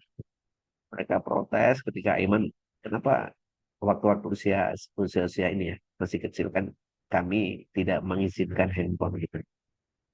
Handphone di tertentu gitu adik-adiknya ya kita batasi handphonenya. Aiman lebih luas, lebih lama gitu pinjamnya. Yang mereka protes apa semuanya. Bisa bilang, Aiman itu temannya terbatas. Tidak seperti kalian yang banyak ketemu dengan teman ya SD gitu ya, bisa bermain sepuas-puasnya. Nah, Aiman secara umum di masyarakat kita, orang-orang yang berkebutuhan khusus, tidak semua orang mau bergaul dengan Aiman gitu. Sehingga ketika saya meminjamkan handphone, kami meminjamkan handphone ke Aiman, itu lebih lama sebagai kompensasi gitu ya. Dia ingin hiburan juga. Dan saat itu yang dilihat di handphone Aiman itu hanya satu. Hanya, ya, yang paling fokus hanya satu. Dia suka masakan gitu. Suka suka lihat orang masak apa semua. Yang eh, ya ya ini Pak, protes-protes itu kami jelaskan. Memang awal-awal sering lah ya, sering ada kecemburuan. Mereka juga kesannya tidak nyambung dengan Aiman. Ya udah Aiman itu begitu. Harusnya Aiman bertanggung jawab sendiri gitu. Nah, itu proses yang cukup panjang, sehingga ya alhamdulillah sekarang dengan tumbuhnya usia adik-adiknya gitu ya, dengan tumbuh adiknya itu lebih lebih menerima gitu ya. Kadang mereka malah bercanda gitu ya. Eh, kadang kan misalnya Aiman pengen sesuatu, mereka cuek. Oh, malah, kok Aiman sudah sebesar ini kok kayak kekanak-kanakan. Ya, itu kan begitu ya pandangan orang secara umum. Alhamdulillah sekarang dengan proses waktu gitu ya, ya mereka bisa menerima gitu. Dan itu terus-terus berkembang ya. Maksudnya kalau tadi ceritanya sepertinya melebih-lebihkan Aiman, ya Bapak Ibu jangan jangan melihat itu sebagai sesuatu yang kemudian terus akan ini ya di kehidupan sehari-hari saya dengan istri dengan anak-anak juga akan baik. Oke, jadi dari kelahiran Aiman gitu ya, sebenarnya kami lahir di Manado yang tidak seramai Jakarta, Bandung gitu ya, itu sudah ada kelihatan tanda-tanda ini keterlambatan gitu ya dari dia jalannya yang harusnya usia sekian harus sudah bisa berjalan Aiman gitu. Kemudian dari bicaranya gitu ya, oh, belum gitu ya. Kemudian juga dari fokus dia gitu. Waktu dia bayi tuh dia seperti punya dunia sendiri. Dia ngelihat kipas angin terus sampai lapak gitu, nikmat gitu ketika melihat benda yang berputar. Nikmat gitu. Kita panggil nggak dengar, kita panggil dia nggak dengar. Ya kan? Ya kebetulan eh, istri ke- kesehatan gitu ya, jadi ngelihat dia lebih fokus kepada tumbuh kembang anak. Dari kecil kami sudah melakukan terapi buat Mas Aiman ya, untuk di mana gitu ya. Dan waktu itu kan karena cukup jauh, kami di Tomohon, Bapak Ibu mungkin tahu ya Tomohon harus ke Manado gitu ya, dengan kendaraan umum dan itu cukup cukup jadi perjalanan-perjalanan yang cukup berat waktu itu. Tapi ketika kita sudah lewati indah gitu. Kita pernah melampaui fase itu dan alhamdulillah sampai saat ini kita masih bisa ya. Ada kejadian-kejadian juga menarik ya. Nanti mungkin Bapak Ibu kalau kalau pingin baca lengkap bisa pinjam ke Teh Pepi atau bisa ke rumah ya. Bisa. Rumah saya bisa pinjam. Eh, ketika pas ibu datang gitu ya, pas ibu datang ke rumah gitu, tiba-tiba tantrum, ya, tantrum ya. Ini jalan-jalan tantrum dulu masih banyak sering gitu Aiman ya. Kalau di buku awal-awal saya sudah ceritakan gitu ya, ketika saya waktu itu sudah di Bandung ya. Kalau di waktu di Manado, di Makassar, di Kendari itu nggak terhitung lah tantrumnya seperti apa sehingga untung eh, kalau dari keluarga besar ya untung yang diamani itu saya gitu atau yang diamani keluarga gitu karena menurut mereka ya karena sabarnya padahal mungkin dari kami sendiri kan terjadi apa ya perdebatan batin yang sangat hebat gitu ya ketika saya melihat anak saya seperti ini padahal cita-cita tertinggi kan ya seperti pada umumnya gitu ya sehingga kami juga merasa down merasa apa gitu ya sehingga pada sampai keputusan tadi sampai kami bertanya ketika apakah ini memang kami yang terpilih gitu ya untuk menjadi orang tua Aiman gitu, yang berkebutuhan khusus gitu. Ya konsultasi ke ustadz tersebut. Sehingga ketika pas ibu datang gitu ya, bisa datang terus melihat Aiman terus, ya ibu menyampaikan bahwa ya saya suruh bersabar, punya sabar, sabar sebenarnya karena ya ya mudik yang terpilih gitu. Karena kelak nanti ketika ini berjalan, ya Mas Iman bisa jadi akan jadi penolong gitu ya ketika yang lain. Ini kita semua bisa jadi menjadi Aiman bagi eh, poin-poin yang besar. Ada pernah nonton gitu ya, saya di Jakarta, istri di Bandung gitu ya. Ya membuang ini kayak membuang benda di lantai, minyak dibuang, gelas dibanting. Mungkin ada 3 atau 4 ya handphone yang dia lempar. Kemudian jilbab budanya ditarik gitu lah itu untuk orang tua yang mempunyai anak yang berkebutuhan khusus, hal-hal yang sering terjadi. Tapi itu tadi yang disampaikan Teh Tepi gitu ya. Pernah ada memang dulu gitu ya, dulu itu Haiman itu sempat protes, aku kok nggak punya teman gitu ya. Aku nggak punya teman gitu. Jadi ya karena komunikasi kan susah. Dia langsung mau diterima orang untuk menceritakan apa dia nggak bisa. Saya bilang kosakata Aiman itu sangat terbatas. Sehingga apa ya saya sempat bilang di buku itu Aiman itu gitu ya karena mungkin dulu ya saking saking jujurnya gitu ya nggak ada pilihan lain. Bisa jadi Allah membuat Aiman tidak memiliki tools untuk berbohong. Jadi apa yang dikatakan yang sesungguhnya gitu. Apa yang dikatakan sesungguhnya. Dan itu kalau kita lebih dalam gitu ya memahami itu ketika Allah menghalangi kita untuk berbuat bohong kan itu keuntungan besar. Banyak orang yang pintar basa-basi berbusa-busa gitu ya. Tapi pada posisi untuk berbohong kan itu celaka walaupun dalam waktu dekat gitu ya mungkin 1 2 tahun 10 tahun orang akan apa ya merasa wah ini hebat ini hebat. Nah pada posisi itu Aiman tidak diberikan tools untuk berbuat bohong kan itu maksudnya ya bukti ini kan makanya itu untuk lebih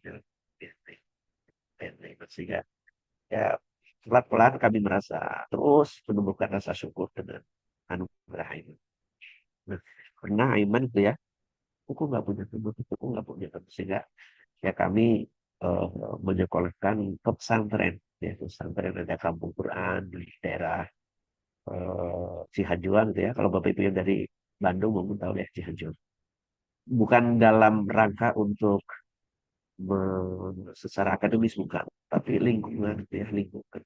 Senang dia di sana wajahnya jadi bersih gitu ya, walaupun ya apa yang dia ini kan hanya ini aja dengar Al-Quran itu ya senang gitu. Ini dari teman-teman di pesantren juga senang.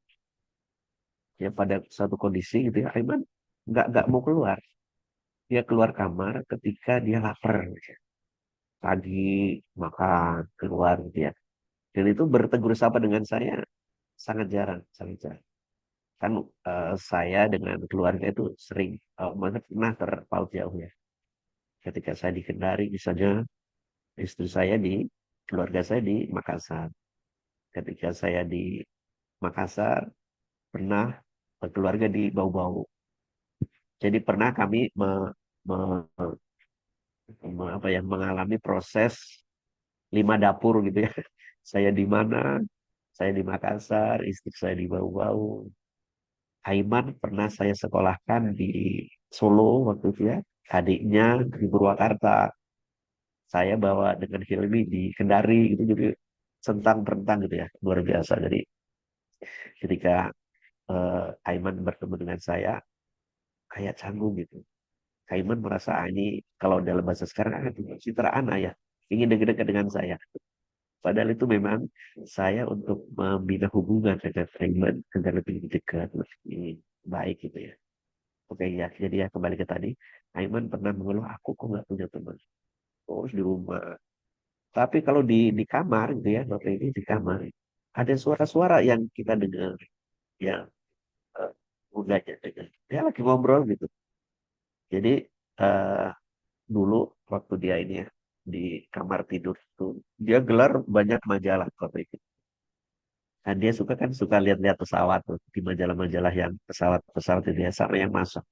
Jadi dia kasur satu orang gitu ya, satu untuk yang kasur single, sampingnya banyak majalah-majalah. Nah, itu Aiman untuk jelang tidurnya itu sebagai alat komunikasi dia. Yang dilihat satu, kalau ngelihat satu hal kan dia akan terus fokus gitu. Itu tuh saja yang dia lihat. Itu saja. Tapi pintu nggak bisa dibuka. Pintu dia akan ganjel dengan badannya. Kalau saya memaksakan gitu ya, dengan badannya dia akan tahan gitu. Jadi orang nggak akan begitu. Oke, ketika dia makan, pulang, makan baru keluar pagi. Sambil nanti akan dia bawa makanan untuk jelang, untuk cemilan gitu. Siang baru turun lagi. Nah, itu berlangsung lama sehingga bisa kayak piring-piring kotor semua ter ini apa itu di di kamar gitu. Itu kan jadi beban pikiran saya gitu. Saya jauh gitu ya. Saya sempat berpikir buat apa sih kalau misalnya kita dapat dapat harta gitu ya, tapi kondisi anak kita gitu ya, centang-pertang itu saya berpikir berproses kita itu menjadi salah satu kemudian saya ya bersama-sama tinggal di Bandung.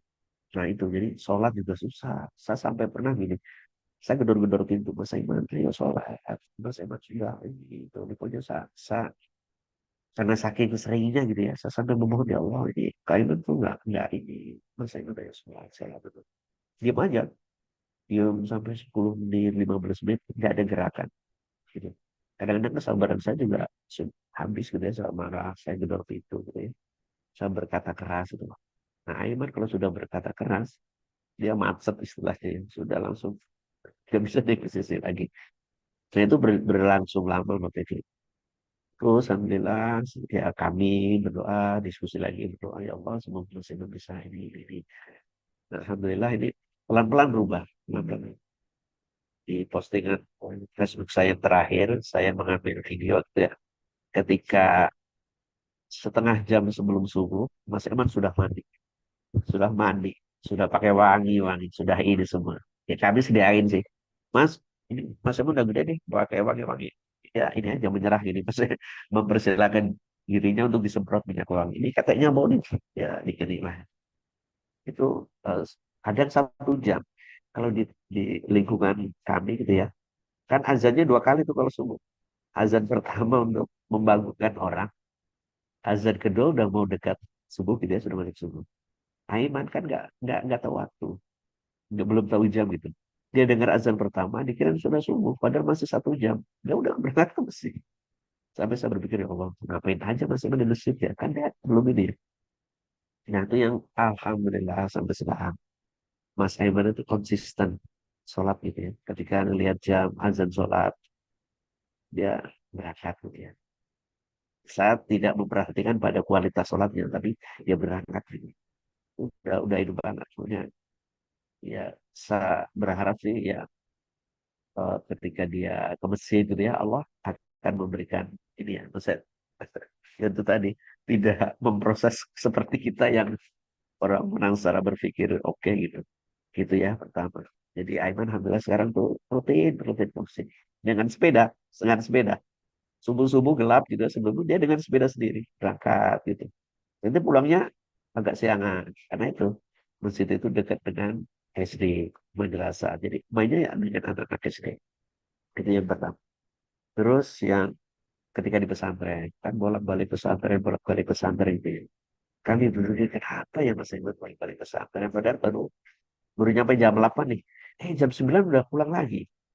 Pakai Gojek gitu ya, pakai Gojek. Terus dia bilang ya kami duga gitu ya, kami duga. Mungkin ini cara Mas Iman untuk saling menyapa, saling berkunjung gitu pada saudaranya gitu. Sehingga ya udah. Pernah satu kali pesan Gojek dua Bapak itu jadi pesan Gojek dua. Asumsinya biar cepet nyampe. Ya kan dua-dua Gojeknya datang ke rumah. Ya, oh ternyata Mas Iman pesan Gojek dua. Dia bilang biar cepet nyampe. Kan nggak kan untungnya kan. Ya akhirnya satu kita cancel satu ini. Ya ada sih ya, kalau di buku ini banyak hal-hal lucu ya, hal-hal lucu. Apa ya, hal-hal lucu, hal-hal tersentuh gitu ya, hal menyentuh kita gitu. Yang ada yang di sini sih kami ibaratkan gitu ya, kalau tadi eh, dia Aiman dengan Hilmi, kami ibaratkan sebagai ya sayap yang kiri gitu ya. Karena itu ya keterbatasan-keterbatasan tadi. Terus Farha sama Dian itu sayap burung yang kanan. Sehingga ketika Aiman menjadi inspirasi buat mereka. Kalau Hilmi kan sukanya itu ya, disuruh ke sana dia suka. Makanya saya bilang, ini sebagai penjaga kalian semua nanti. Semakin besar gitu ya. Nah Farha karena dia perempuan, ya perilakunya juga Farha itu tangguh nanti. Farha itu yang akan menghangatkan suasana ketika sunyi sepi gitu ya. Karena perempuan Farha itu. Nah, dia akan menjadi penerjemah kalian gitu. Ini kan protes nih. Dia pas ngumpul-ngumpul gitu. Ya, ambil sebenarnya. Ada pernah ngumpul. Ya, habis subuh biasa kami lakukan untuk ini ya, ngumpul gitu. Mereka ini ya, punya keinginan ini, punya keinginan itu. Aku minta tas, aku minta ini, aku minta itu. Gitu. Adik-adiknya udah menyampaikan itu semua. Akhirnya diam aja. Kita cuma lihat gitu ya. Kan dia ini, ya iya nggak banyak kata-kata, cuma dia ngeliat, lihat gitu. Dia ngeliat foto saya dengan istri, dengan ibu itu. Foto pas haji gitu. Kan digantung di kamarnya. Yang lain kan, Mas Aiman mau apa? Kok belum ini sih? Aku kan udah minta sepatu, aku udah minta ini, minta tas apa sih. Dia dengan satu kata pendek gitu, aku pingin ke sana. Jadi aku pingin ke sana bareng-bareng bersama keluarga. Jadi dia pingin ke Tanah Suci bersama keluarga. Itu kan kalau ini ya luar biasa gitu misalnya kalau kita renungkan dengan keterbatasan yang ada pada Aiman, ternyata dia kadang-kadang bisa lebih jauh dari kita gitu berpikirnya. Makanya ya alhamdulillah sampai dengan sekarang kami terus berproses gitu ya. Ada kalanya Aiman lupa bangun maghrib subuh gitu ya. Kadang dia ini banyak lah ini terus akan berproses. Eh, Sehingga jadi kalau kita flashback ke belakang lagi gitu ya, kami pindah ke Jawa Barat, ke Bandung itu dalam rangka untuk Aiman. Jadi kami awalnya ingin bertemu dengan Dokter Purboyo. Kalau ya, Dokter Purboyo itu dokter tumbuh kembang anak. Bukan karena saya silsilah ada keluarga di Bandung, istri saya juga nggak ada. Jadi kami memang sengaja menyengaja pindah ke Bandung untuk mengetahui Aiman. Ya, alhamdulillah di Bandung ketemu banyak banyak apa banyak saudara banyak orang tua yang memang berkebutuhan khusus. Aiman pernah kami sekolahkan di sekolah alam di Semarang. Aiman pernah kami sekolahkan di SLB gitu ya. Kalau SLB kan mungkin secara fisik gitu ya. Ada yang kekurangan secara fisik. Aiman masuk sana akhirnya sampai pada saat kami konsultasi ke dokter. Terapis paling baik untuk Aiman orang tuanya sendiri. Jadi nggak bisa ya sekolah oke lah ya untuk mati. Tapi terapis paling utama ya, orang tuanya. Sehingga ya kami diskusi, lah kalau memang seperti itu, salah satu dari kami harus mengalah, harus full di rumah. Dan alhamdulillah dipilihlah saya untuk berpindah profesi ya dari awalnya ASN atau sebagainya. Kami saya full di rumah untuk ya dekat dengan Aiman. Karena alhamdulillah setelah saya di rumah gitu ya, eh, Aiman tantrumnya tuh rendah gitu ya. Sangat rendah. Ketika paling ada ini dia marah sedikit gitu aja. Dan kalau tantrum saya bukan apa ya, saya ya marahin benar, marahin gitu. Kan katanya gitu ya harus ditegasin orang-orang yang begitu. Kalau enggak dia akan menjadi-jadi gitu. Mungkin itu ya. Udah jam berapa nih? Nanti bisa diskusi. Kalau awal inspirasi menulis sebenarnya ini saya bergabung di tim-tim apa komunitas menulis saat menyampaikan hal-hal sedikit tadi kan pada mendukung ini bagus Pak ini di kanannya Pak dibuka aja karena bisa jadi menjadi inspirasi buat orang tua yang lain. Tapi TPV bilang tidak hanya orang tua yang diamanahi anak yang berkebutuhan khusus, tapi orang tua yang anaknya normal juga punya problematika Semua ini. sendiri gitu ya. Nah, jadi cocok juga untuk calon-calon bapak ibu atau calon ayah, calon ibu muda yang akan masuk ke pernikahan karena ini kan ilmu yang bisa jadi kita dapatkan sambil berproses gitu ya. Itu mungkin Teh Sukma, Teh Pepi dan Kang Barli. Satu nuhun. Silakan kalau ada yang mau berdiskusi. Masya Allah, luar biasa banget tadi penyampaian dari Kang Budiana ya terkait dari apa buku Toteh Surga ini. Jadi memang karena based on true story, jadi apa ya memang penyampaiannya juga dari hati gitu kan, dari hati ke hati kayak gitu. Dan tidak ada hiperbola lah dibuat-buat narasinya segala macam. Memang apa yang tersampai, apa yang disajikan dalam buku ini tuh apa adanya gitu dalam realitas kehidupan keluarga Kang Budiana bersama Mas Aiman kayak gitu. Oh ya, ini saya dapat bocoran juga nih katanya ada istrinya Kang Budiana ya ikut hadir dalam diskusi buku malam ini. Ada Ibu eh, Evi ya. Evi. Devi. Silakan Ibu Evi. Kalau ada yang mau Mungkin disampaikan. Harus ini teh nih, aja harus ya ada teh dua Evi. POV nih. Iya, ini versi yang berbeda ya. Kalau tadi dari Oh, betul. peran sebagai seorang ayahnya, nah Ya, ini kita pengen tahu juga nih pandangan dari seorang ibu gitu. Teh Evi, halo, apakah bersedia untuk menyampaikan apa ya semacam pesan-pesan mungkin masih dari mute ini. Atau belum ini ya? Belum dikontak sebelumnya atau belum? oh, Coba-coba. oke. Soalnya gini, kalau tidak salah, salah satu Oh, ada nih, Oh lagu ya udah ada masuk nih, live. udah ada alhamdulillah. Udah. asik, Masya Allah. Silakan, alhamdulillah. silakan. Kalau Teh Soalnya Evi,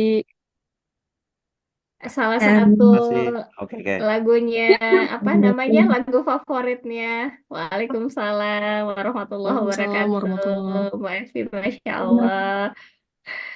Kalau nggak salah katanya lagu favoritnya Mas Aiman itu salah satunya yang judulnya Bunda. Ini pasti ada sesuatunya nih. Kenapa Mas Aiman suka banget nyanyiin lagu Bunda kan? Oh iya betul. Mungkin apa ya? Ya Aiman karena anak pertama jadi eh, ya kemana-mana selalu dibawa gitu, Bunda. Mhm. selalu bersama dan ya karena ya semua ibu saya rasa ya Hmm. eh, tanpa anak-anak itu berbicara pun biasanya kita sudah tahu gitu apa sih Aha. sebenarnya yang dia inginkan gitu. Mhm. Ya kalau kalau di saya nggak ada sih. Mohon maaf ini memang lagi rame. Jadi kalau dari saya nggak ada, semua sudah ini ayahnya tadi sudah diceritakan ya.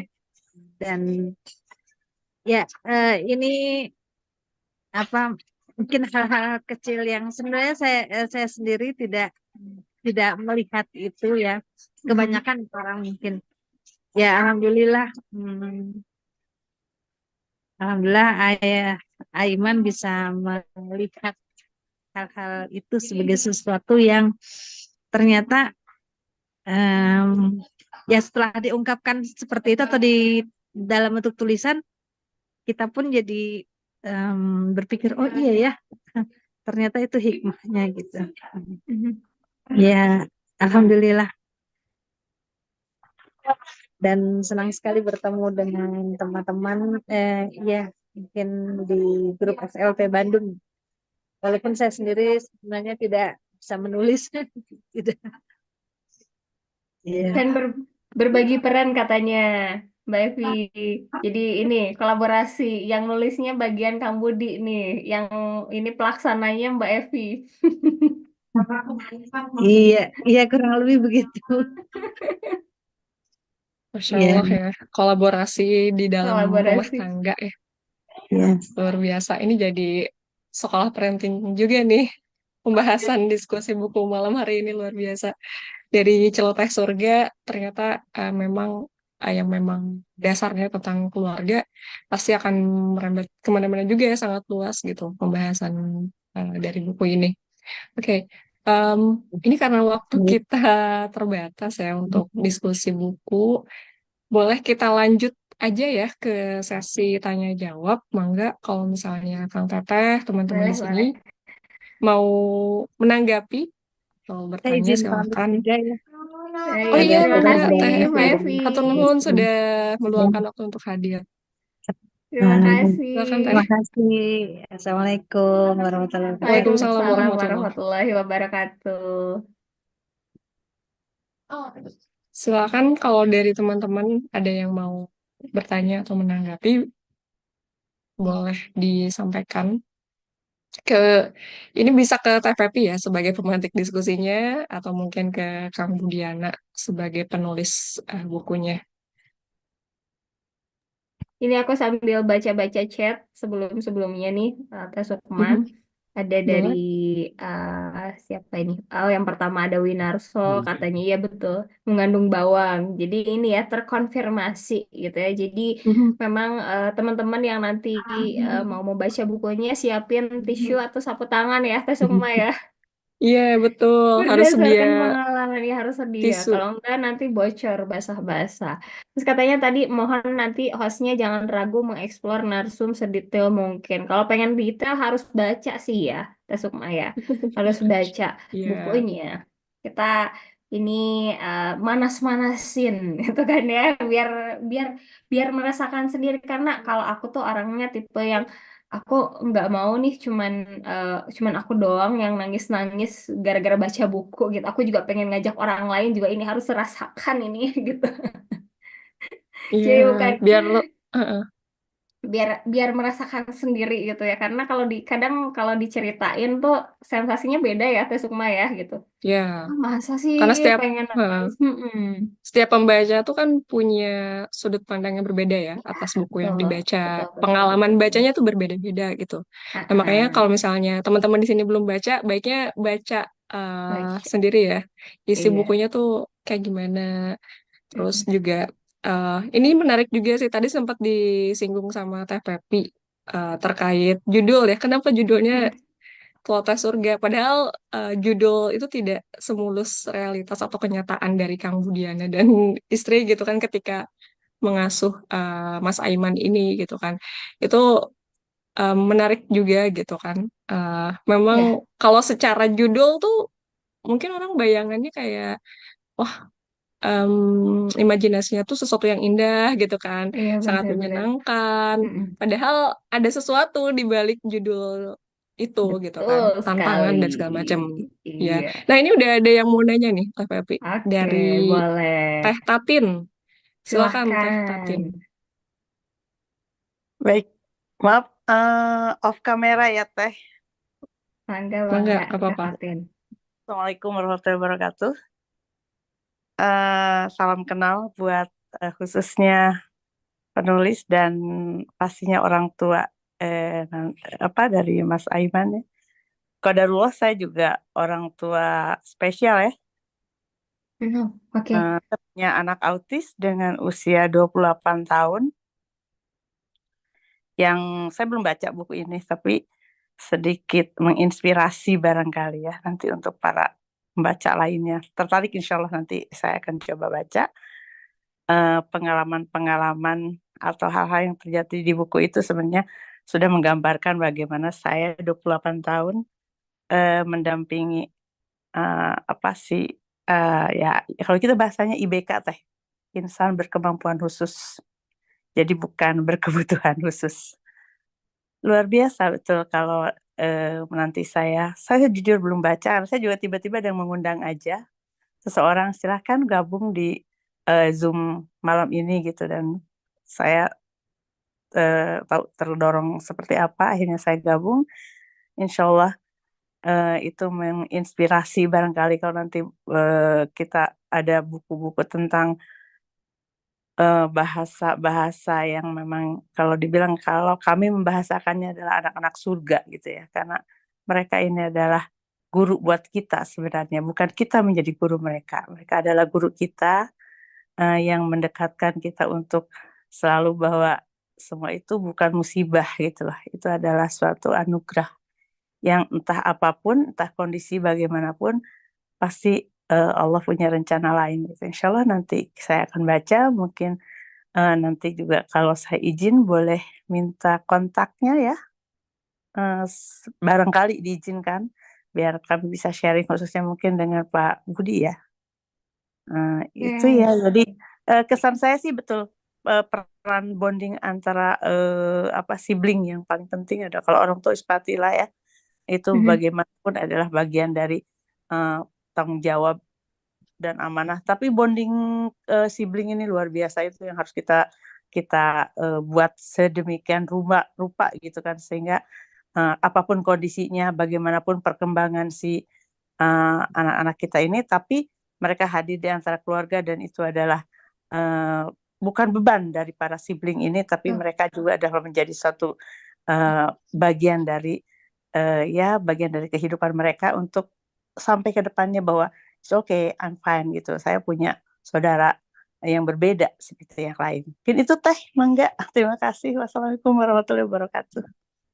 Waalaikumsalam warahmatullahi wabarakatuh. Masya Allah, luar biasa. Terima kasih Bu Tatin atas tanggapannya mungkin ya dari eh, diskusi malam ini. Tadi dapat istilah baru juga nih dari Bu Tatin, IBK, Insan Berkebutuhan Khusus ya, untuk menamai anak-anak yang memang spesial atau terlahir istimewa seperti itu. Tadi Bu Tatin lebih ini ya tertarik untuk nanya lebih lanjut mungkin ya dan minta kontak dari Kang Budian ya. Budi. Ya, ini nanti mungkin bisa di belakang atau mau disampaikan sekarang. Gimana Kang Budi? Boleh, silakan disampaikan aja. Oke. Aku tulisin di chat Makasih ya, ya. Bu Tatin ya. Ya, oke. Ya. Nomornya Iya, nanti Mangga. ditulis sama Oke. Teh Pepi di chat ya. Iya. Siap-siap. Off cam ya, maaf Oke. ya. Siap, Ya, Kak. oke. Ya. Baik. Nah, selanjutnya ini ada Kang Barli nih mau memberikan kesan ya dari buku Celoteh Surga. Halo Kang Oke. Barli. Kang kali. Nah, ini aku pin dulu nih. Oke, kalau sabar. belum ini sambil bacakan juga ya dari Kang Danjen di chat. Salam takzim untuk Kang Haji katanya. Nah, ini sekaligus bertanya ya, gimana Kang cara konsisten bersikap sabar dengan waktu yang lama terhadap skenario Allah pada keluarga terkait Ya. dengan ini ya pengasuhan Mas Aiman dan juga adik-adiknya. Silakan Kang Budiana Ya. untuk dijawab.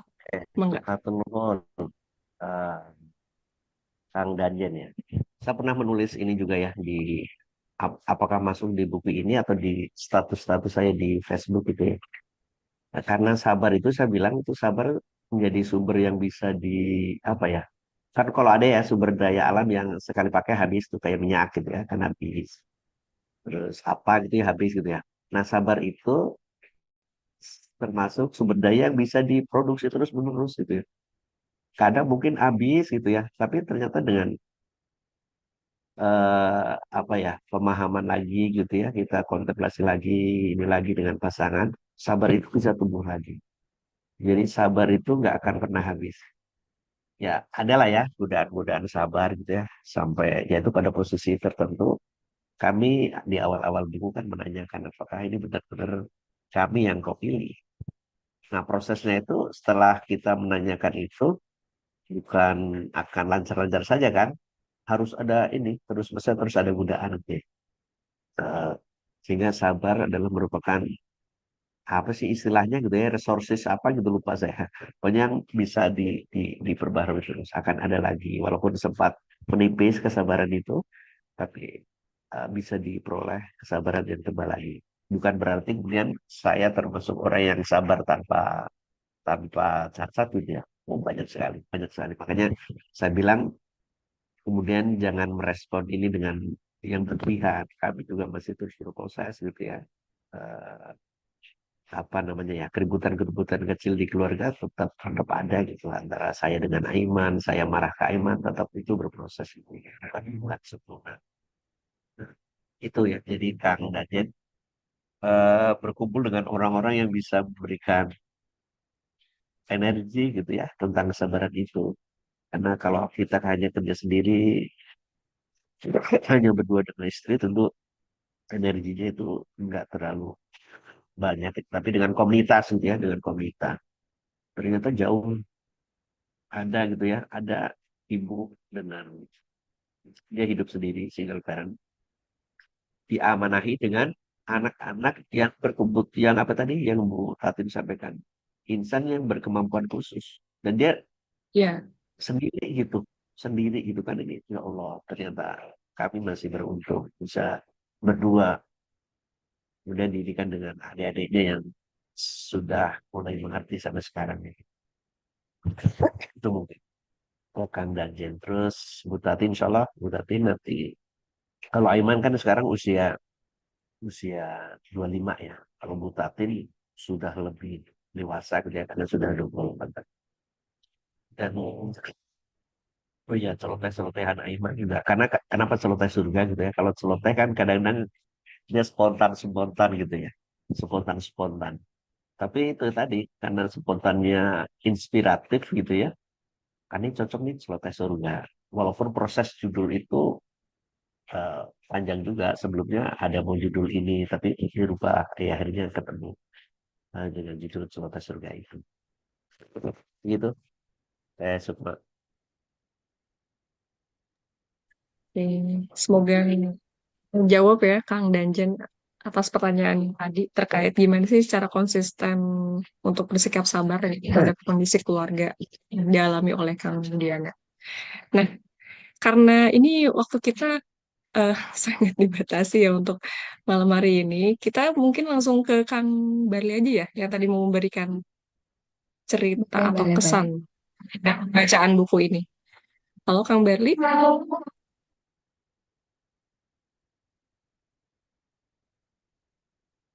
Mana nih Kang Marlinya?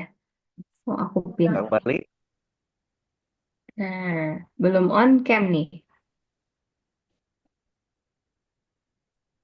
Atau mungkin sedang di perjalanan nih? Oke,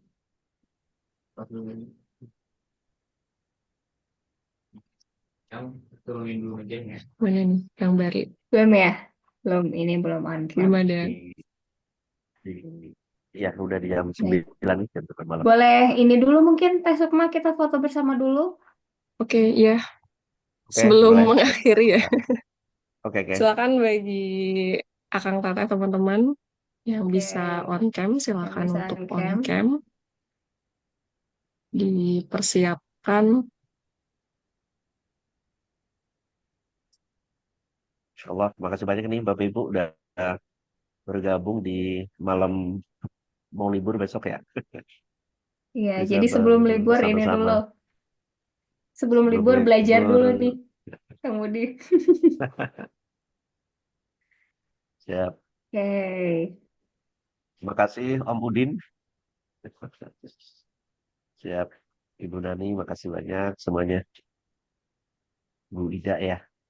Oke, mau dia ini sama Teh Cuma fotonya? Oke, aba-abanya dari saya ya. Oke. Ya, silakan. Udah siap semua? Oke, ada Oke, yang mau siap nih. on cam Siap. lagi? Saya hitung mundur. 5, 4, 3, 2, 1. Oke, Oke. kita berpose terlebih dahulu. Siap. 1, 2, 3. Oke, bentar ya. Oke, sip, sip. Sekali lagi, pakai gaya literasi, L.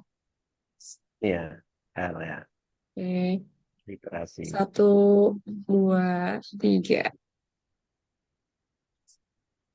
Oke, sip. Terima kasih, Akang Teteh semuanya. Terima kasih Kang Budi, Teh Terima Sukma. kasih. Iya, terima semuanya. kasih Alhamdulillah Banyak, bisa Kang kita Febri. Budiana, berbagi. Teh Pepi Siap, siap. atas sharing-sharingnya malam ini. Terima kasih juga kepada media partner, community partner, ada dari Salmon Reading Corner dan juga Read Ya Loud ini. Bandung ya, yang sudah mendukung apa ya, sudah membantu menyebarluaskan tentang kegiatan diskusi buku hari ini. Mudah-mudahan apa yang Amin, disampaikan amin. bermanfaat buat teman-teman semua, akang teteh semua yang hadir di sini. Dan kalau misalnya ada yang tertarik ingin baca bukunya, boleh pesan langsung ke panitia ya, Kang ke Budi. Oh, ke Boleh, panitia ya? boleh kata Sukma, Boleh, teks Sukma. boleh. Kata ya Ha. Sukma. boleh. Kan udah masuk di grupnya, Tapi kayaknya di harus grup menunggu WhatsApp. karena yang stok terakhir udah menipis. Kayaknya harus menunggu, Oh, jangan sampai nanti Oke. pre-order ini. dulu Oke. ya. Pre-order Oke, dulu. Ya, Iya, boleh. iya, pre-order iya. ya. Kita tampung dulu Sip, dari sip, sip. sekarang. Kita Silakan tampung bagi dulu. akang teteh yang mau pesan buku Celoteh Surga, boleh nanti hubungi panitia yang ada di grup WhatsApp ya. Atau Mhm. kalau mau sharing lebih dalam tentang buku ini, kayak tadi ada Bu Tatin, boleh menghubungi Kang Budiana langsung ya. Nah, iya. Oke, mungkin Siap. sekian ya kita tutup untuk diskusi malam ini. Terima kasih banyak untuk semuanya, Kang Budiana, Teh Pepi, atas sharing-sharingnya dan semua apa ya kesan pesan ya dari buku Celoteh Surga ini. Mari kita tutup pertemuan kali ini dengan bersama-sama mengucapkan hamdalah, Alhamdulillahirabbil alamin. amin, istighfar, astagfirullahaladzim, dan doa akhir majelis. Subhanakallahumma wa bihamdika asyhadu an la ilaha illa anta astaghfiruka wa atubu ilaik. Sekian dan terima kasih. Saya Sukma pamit. Wassalamualaikum warahmatullahi wabarakatuh. Waalaikumsalam warahmatullahi warahmatullahi wabarakatuh. wabarakatuh. Hatur Hatur nuhun, izin nuhun, pamit. Pak Budi, Teteh, izin pamit nanti Siap, saya insyaallah. kontak ya. Amin, amin. Ya.